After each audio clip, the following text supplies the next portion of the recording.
Okay, John Carnahan. Right. August 22, 2020. You'll notice I placed this in the correct century. Right. Good. On camera, though. Not off camera. And we're here talking with John because he's the maitre d', the patriarch of the Brattleboro Historical Society. And to many people, John, you're the face of the Brattleboro Historical Society. When they see you, that's what they think of. How do you feel about that? Well, in some ways, I'm honored and surprised. It also has to do with my longevity, I think, the fact that I've been around for a good long while. We came to Brattleboro in 1957, and my background was that I had been born and grew up out in Kansas, actually went to high school in Texas, and then in 1946 came east to college, came to Harvard, and for the college, for the class of 1950, and then went on to be in law school, and I got my law degree in 1957. And I had come to like New England, and I had the notion that I would like to work in a small town, small community. And when I went to the placement office at Harvard Law School to speak with them about that, they happened to say that their person on small town practice was a man by the name of Osmer Fitz in Brattleboro, Vermont. And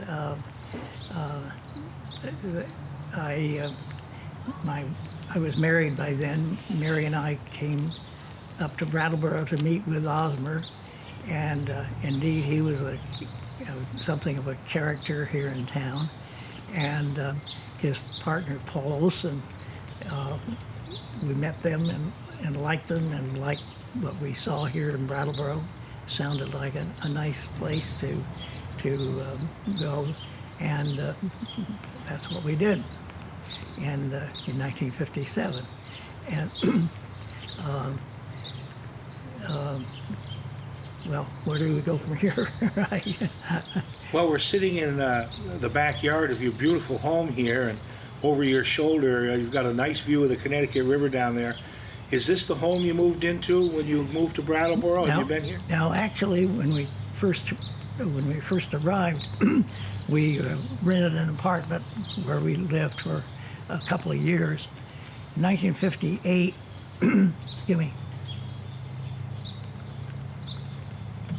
1958 and 59, there was a man who, in politics, a man by the name of William Meyer, who got elected to Congress in 1958. And he asked me to go to Washington with him and work with his office, which I did for 2 years in 57 and 59, to 59 rather. And then in 1960, he lost in his bid for a re-election to Congress. But in the meantime, the Kennedy administration took over in Washington, and I was able to get a position as the assistant U.S. attorney operating out of Rutland. And Mary and I lived there then for 4 years before coming back to Brattleboro in 1961. And that's when we acquired this house, which I mentioned to you earlier, was built 1871 as the rectory for the Episcopal Church. And the Episcopal Church at that point was downtown where the Key Bank is located now. And the church was moved in 1957, I think it was, 56. And at that time, the church built the rectory where it's located now over on Bradley Avenue, the corner of Putney Road. And this house came on the market. We were not the first people to own it, but actually we bought it from Jim Stearns and his wife Eleanor, who were very active in the community back at that time. Parents of William Stearns, a young fellow who's well known here as an actor and active in Brattleboro affairs. So that's where how we ended up at this spot, and we felt very lucky. We're close to downtown. That was handy for me working downtown as I was, and near the church, our church, St. Michael's Episcopal Church, and it was a nice family home. We raised 3 wonderful children here and have enjoyed it. So a nice quiet spot too. John, something sparked an interest in Brattleboro history with you, so I will ask, if you were living in Lexington, Massachusetts, or Chesterfield, New Hampshire, or the town of Rockingham, would you have been enough of a historical person, quote unquote, to have done in those places what you've done here? Well, I don't know for sure that I would have been able to do as many things as I could here, because this is a small community and it was easier to make contact with people who were interested in local history. I guess I sort of inherited my interest in history. My mother was an avid genealogist and historian of local history, and I liked local history, and that's really why I got involved. Although I also have been active over the years with the Vermont Historical Society, but my true love is really right here in Brattleboro. It was a great, had a lot of interest in history. We'll go into that a little more. And it was something that I would have probably done wherever I was, but it was especially easy and enjoyable here in Brattleboro. John, you are the go-to guy on Brattleboro history, and I often think myself of how ironic it is that technically you didn't start out as a Brattleboro guy, and the current chairperson of the Board of Trustees, Joe Rivers, has a deep interest in Brattleboro history. He's a Bennington guy originally, so here are the two of you. He's kind of carrying on the torch, and who handed the torch to you? Somebody like Walt Harrington, or others? Who was in that early actually, group? Walt Harrington, I'm glad you mentioned him because he was very active, had active interest in local history. But I guess I really, Brattleboro has actually a long history of people who are interested in local history, and that included really starting off with Mary Rogers Cabot, who lived around the corner here from our house, as a matter of fact, on Terrace Street. And she compiled the 2-volume extensive history of Brattleboro called The Annals of Brattleboro. And then there was another aspect which was helpful and was of interest, and that was that Brattleboro was blessed with some very outstanding photographers during the 19th century and into the 20th century. George Houghton from Brattleboro went south in the Civil War, took a lot of Civil War photographs, and continued his interest in history here in Brattleboro. And then there were people like Benjamin Crown and Hayes Bigelow were both active photographers, recorded a lot of photographs of Brattleboro. So there was a lot of material to work with. And what brought it all together really was a group of people who were interested in local history and particularly in the photography. And what I'm speaking about is Jeff Barry, whose first name was Harold, but he was always known as Jeff, worked at Louis R. Brown, photographer for many years. Richard Wellman, a plumbing contractor here in Brattleboro. Richard Mitchell, who was a avid local historian and very knowledgeable, and a younger person by the name of Richard Michelman, who at that point, at that time, we were talking about 1870s, 1970s, I keep getting the wrong century. And the four of them worked together to publish a book called Before Our Time, a pictorial history of Brattleboro, 1830 to 1910. And they had a really marvelous collection of materials with which to work, and they published their book in 1974, I think it was.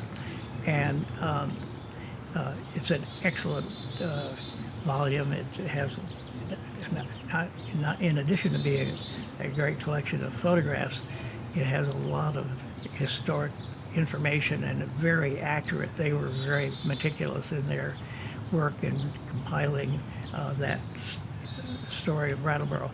And I think it was really the publication of that book that gave it the motivation for several of us to organize a historical society. There had not been an organized historical society previously. The Brooks Memorial Library in the old building downtown, where the post office parking lot is now, had a history room and collection that served really somewhat the same purpose. But in order to have a structure, an organizational structure and continuity, several of us got together and organized a formal nonprofit corporation as the Brattleboro Historical Society in 1982.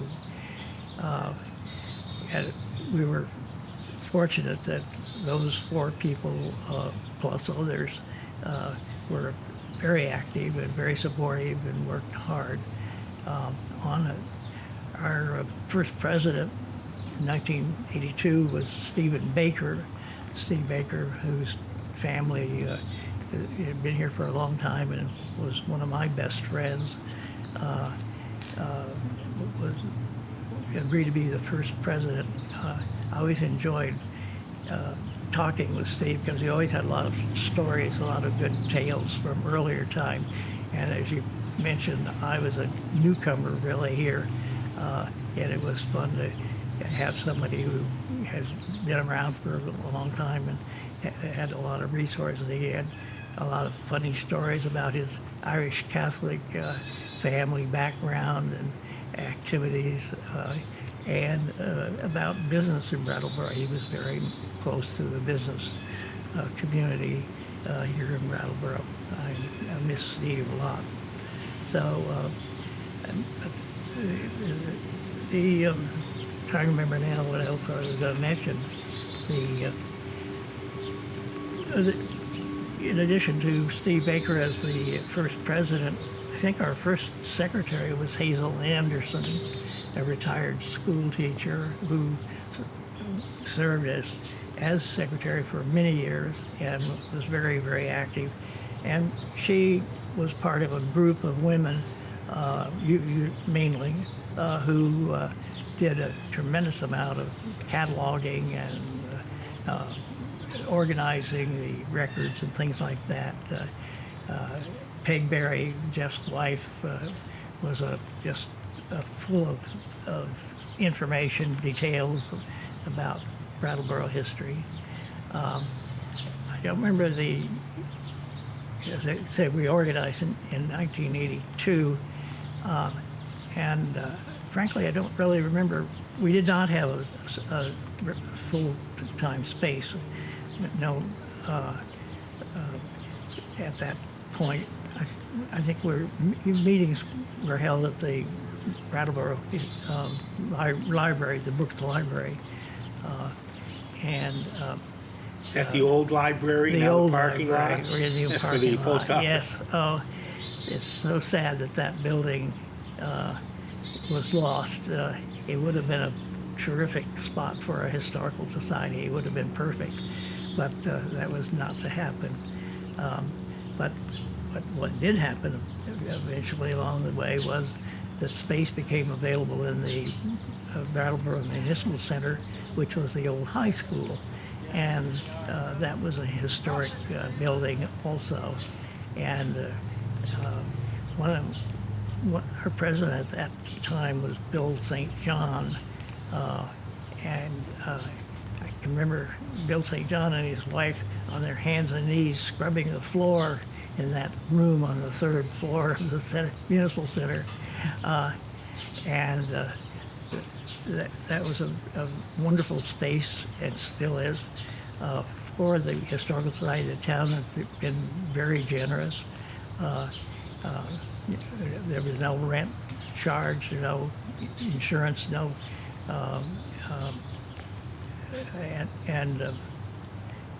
it served us well as people currently are hearing the prospect of the town taking over that space for other uses. But in the meantime, it has served us very, very well. We have a big collection of photographs there.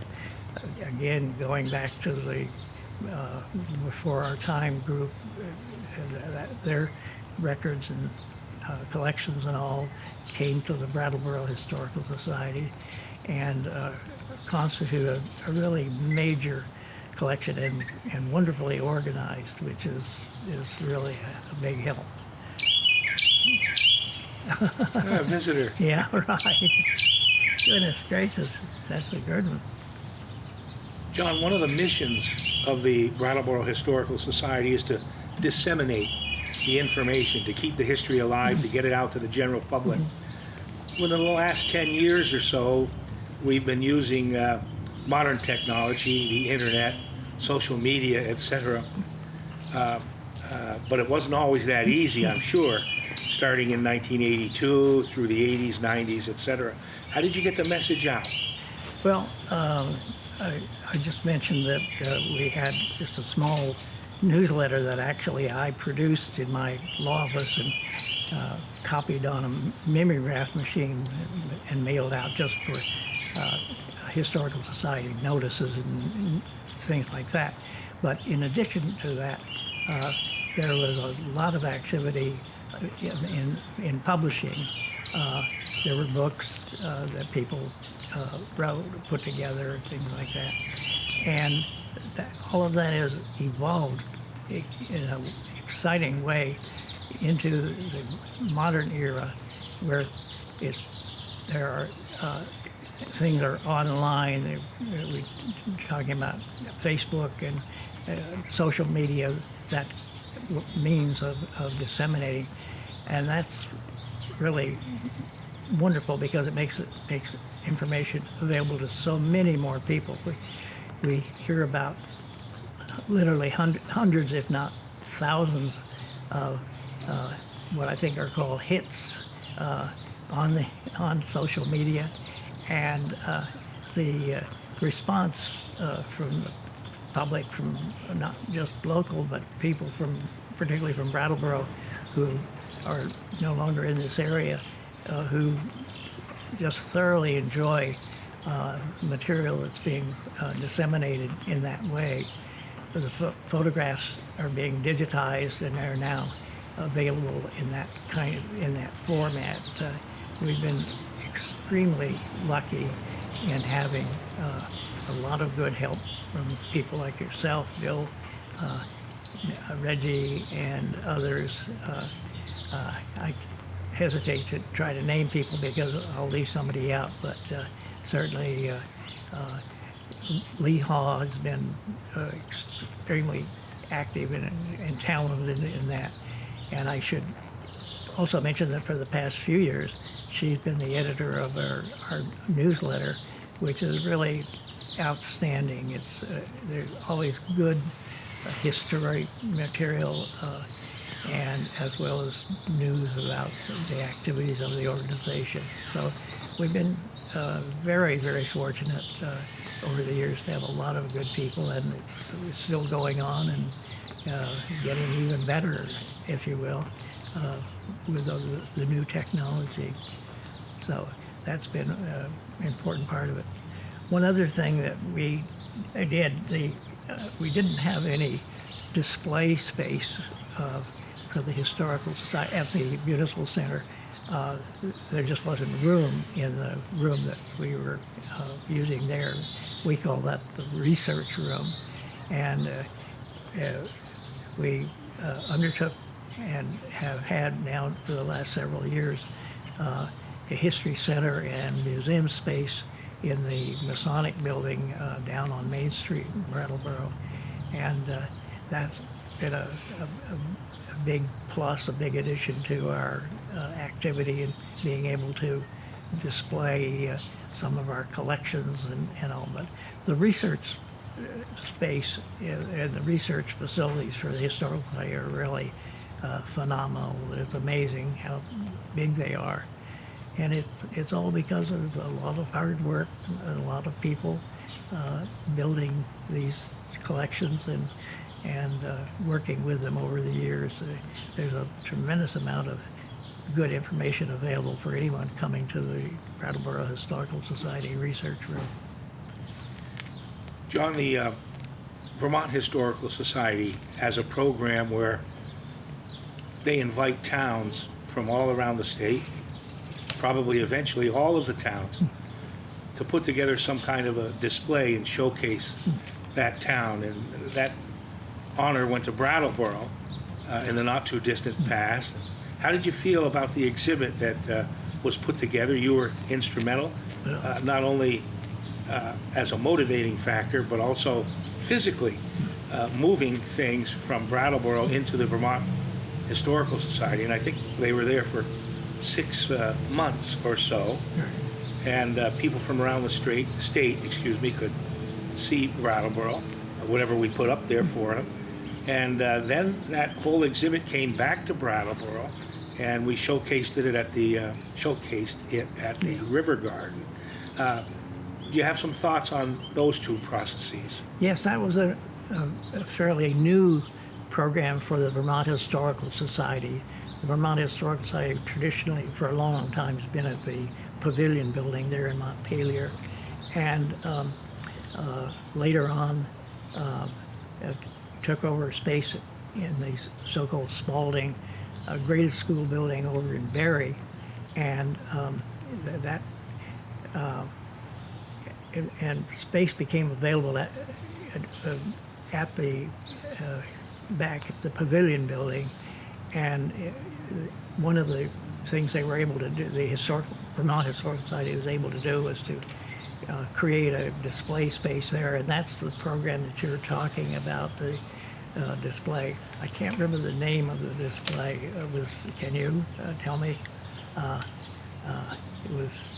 Was it Rivertown? And then the years like 1870 to... That's what it was. Is that what it was? Yeah. Maybe it'll come to us anyway. But anyway, but it was a great exhibit, and I helped really just a little. I did carry some of the artifacts and things like that and work on the display, but there were other people were much more heavily involved than I was in that, and it was a great exhibit. And so, going back to your point, this is the kind of thing that a local historical society can do, an active local historical society can do. And Brattleboro Historical Society has been very active and continues to be.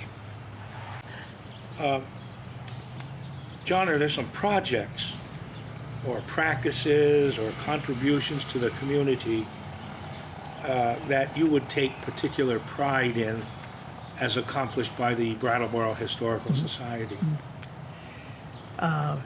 there are a couple that come to my mind. The relocation of the Wells Fountain, for example, across the street from the municipal center, when the new courthouse building was being built there, and the area to the south of the building was available as a park, and is a park, and the Wells Fountain, which was right there at the intersection of Linden Street and Putney Road, was needed to be moved and slightly but preserved, and that's one of the projects that the Historical Society worked with, and that I particularly enjoyed working with. The Wells Fountain, as people may recall, is the logo of the Brattleboro Historical Society. Wells Fountain, 1891, was the location of the original snow angel created in 1891. Like I say, it's become the logo and sort of the symbol of the Brattleboro Historical Society. But the project that I particularly was pleased about and being able to help work on was relocating and reciting the Civil War monument over on the Fairground Road in front of the high school building. People as old as I am remember when that monument was sort of encased in a wire fence, or what do you call it, type fence, there leading onto the playing field, the football field, and the there, and it was really a pretty grotesque spot for that important monument. And the town and the school were rearranging the Fairground Road and the entrance to the ball fields and so forth. There was an opportunity to move it and to highlight it, to make it, give it a more attractive location. And we worked very hard on that. Walt Harrington was particularly involved in that project, and to my way of thinking, it was very successful to really help to honor an important part of Brattleboro history, namely the fact that that field had been for recruiting and mustering in, they called it, and then also too for mustering out when soldiers returned to Vermont from the Civil War in the South. John, any major disappointments as you look back over your nearly now 40 years since the founding of the Brattleboro Historical Society? Do you ever say to yourself, why did we never do that, or why didn't that work? That was a great idea, but it never came to pass. Maybe there aren't any, but Right. maybe there are. Well, I actually alluded a minute ago to the fact that we lost the old Brooks Library building, taken over by the post office for the parking lot there at the post office. That was really a gem of a building, and it was sad. It was too bad that we didn't work harder and try to come up with some idea. But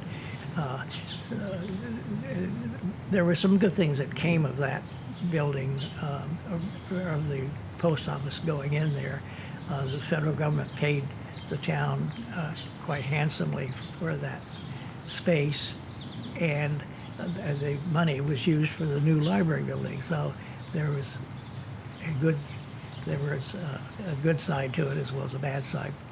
So the Historical Society did make a pitch for that building? No, not really. No, not really. No. It just didn't seem to be in the cards. I mean, it was.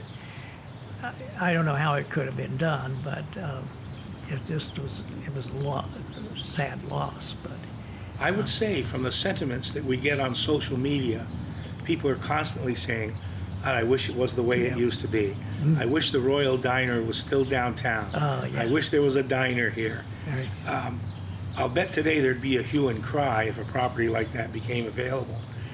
That would prevent it from losing its historical significance, certainly not turned into a parking lot. Was there anything at all like that when it was announced that the Brooks Library was going to be turned into a parking lot for the post Yeah. office on the south side of the post office? Yeah. And the library would have to find a new home. Yeah, I can't say that there really was any strong push on that. I think people felt that the forces against it were just too strong. The amount of money involved coming to the town for that could be devoted to a new library building was substantial, and people like parking spaces. It's part of our culture is to have handy parking for people, and the post office needed a space. There's no question about that. So it was a loss, but we've recovered. Some good things came out of it. Yeah. John, none of the people involved with the Historical Society today are going to be there forever.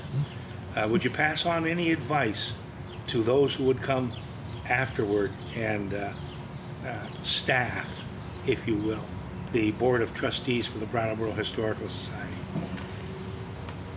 Well, I'm not a particularly philosophic kind of person, so I'm not going to come up with any great words of wisdom, but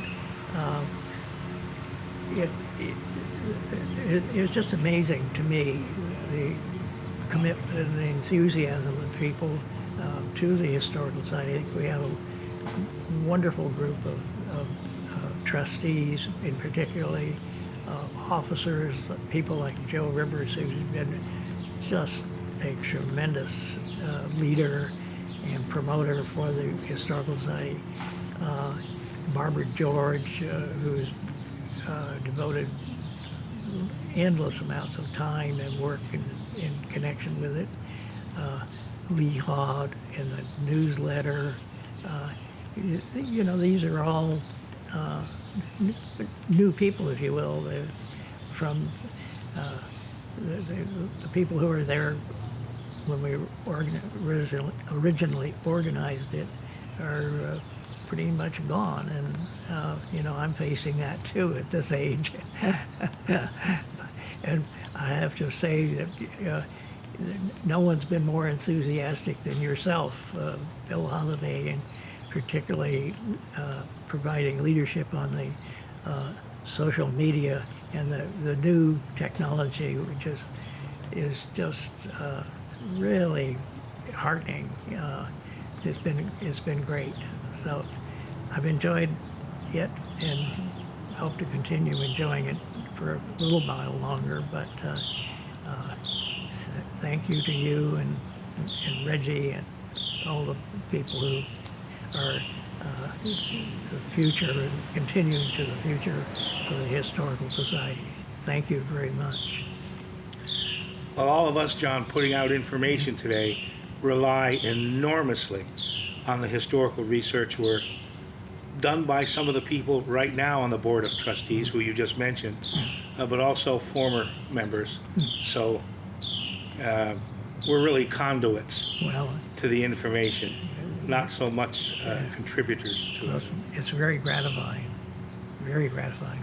I love Brattleboro. It's been a happy choice for us, for my family, and for myself personally. Let me leave just a little break, and I'm going to ask you if there's something you had hoped to be able to talk about that I haven't brought up with the questions. I don't think so. No, Think we're good? I think we covered it. Yeah. All right. It's been fun. I wish I were All right, more I'll have articulate. One more little comment, Yeah. Thank you, Well, John Carnahan, the Venerable John Carnahan of the Brattleboro Historical Society, founding member in 1982, and has seen a lot of water go down that river in those roughly 40 years. Thank you to Reggie Martell, who's used his personal equipment here to record this, and everybody will have a chance to see it at some point, I'm sure. And thank you to the Brattleboro Historical Society. Thank you. I've enjoyed it.